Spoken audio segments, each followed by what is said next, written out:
Здравейте, уважаеми зрители! Гледате втора серия на нашето предаване, което се казва археология, подводна археология, риболов.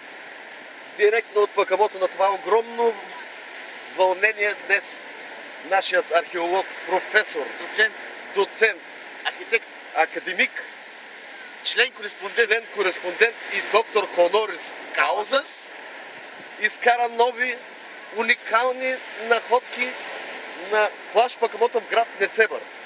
Сега ще ви запознаем с темата на нашето предаване, която е сексът и древността. Секса и средновековието. И не средновековието, древността. Това е от римско време, 6 век преди новата ера. Ние намерихме днес находки, датиращи и доказващи наличието на секс играчки в древността, които са се използвали, както в момента има малко по-модерни, като пингвин, папагао, анална броеница или там... Анално отверстие. Не, това е друго. Но да не ви занимавам с много приказки, да преминем директно към същността на нашето предаване и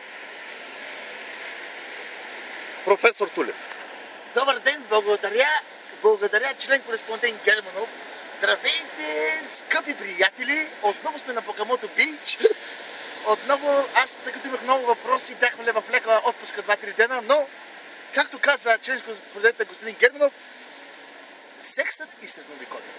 Не средновековието, древността. Да, и Несебър. Ето вижте, днеска открихме нови открития, свързани с това голямо изкуство любовта. Доказано е, че средновековните Несебърли са имали проблеми. На времето нямало и модио, и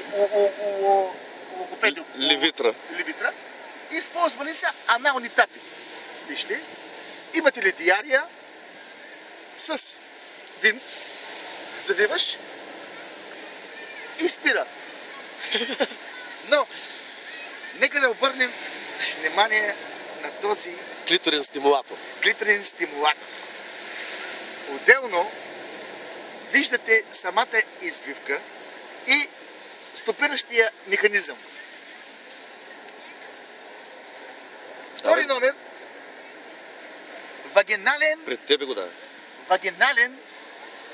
Това е свински еректор. Някои са обичали. За какво са го използвали? Вагинално стимулиране. Секс с прасета ли? Да. Някои са били и мазохисти. Виждате средновековна тесла. От кой век? Долу-горе. Дръжки пред теб. По-нагоре. Точното не мога точната година, но мисля, че 1360, между 68 и 84 преди новата ера. Ясно. Before Jesus. Okay. So, for English speakers, before Jesus. Виждате малки, това е било с топченца. Броеница. Че бако гарапа джасмо, тъй като Черно море било свързано с Босфора, идвали са арабски посетители. Ето виждате, това е било нещо уникално, нещо като уникум, като лукум. Използвали си го, вижте, даже и механизма се е запазил. Защипване и удар. И се получава организъм. На времето се казва организъм. Няма ли са анални разширители на времето? На времето точно това какво е? Това е, аз ви казах, свински вагинален. Това е свинския вагинален стимулатор. Да, извинявайте. Сурвичка. Да.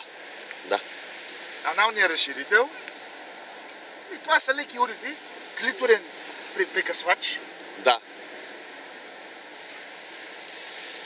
Имаме до края на работния ден, ни остават още около час и 24 минути. Ще се постараем да направим още едно пряко включване от Пъкамото Бич. Въпреки огромното вълнение, се надявам да открием нови находки. Това бити ли е? MeTV. Ние сме от MeTV. MeTV, Our Television, My Television. Yeah. Скъпи приятели, благодарим ви, че още веднъж сте с нас.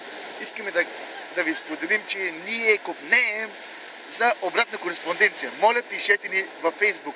Задайте вашите въпроси. Нова тема. Бъдете активни. Бъдете активни, бъдете сексуално активни. Обичайте се, правете любов, а не война.